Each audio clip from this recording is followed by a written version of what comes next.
Le commerce intra-CEMAC reste très limité, représentant moins de 5% des échanges totaux, contre environ 15% dans d'autres ensembles africains selon la Banque mondiale et la Commission économique pour l'Afrique. Cette faiblesse contraste avec un marché de plus de 50 millions d'habitants et d'importantes ressources naturelles.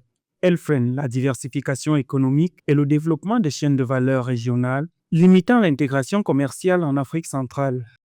Les instances statutaires de la conférence des chefs d'État ont décidé de la libre circulation des biens et des services au sein de l'espace de la CEMAC. Mais dans les faits, il existe encore beaucoup d'entraves en termes de libre circulation. C'est pour ça que la commission de la CEMAC vise à lever les barrières tarifaires pour essayer d'optimiser la circulation des biens au sein de la CEMAC.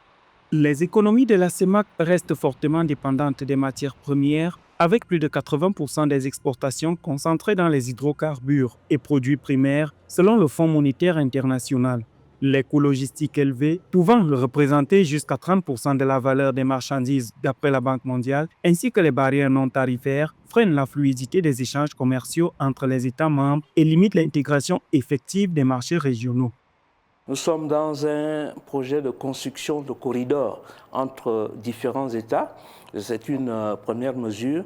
Il y a également la mesure préconisée de formation de brigades mixtes entre les États pour s'assurer de la fluidité de la circulation des personnes et des biens au sein des États.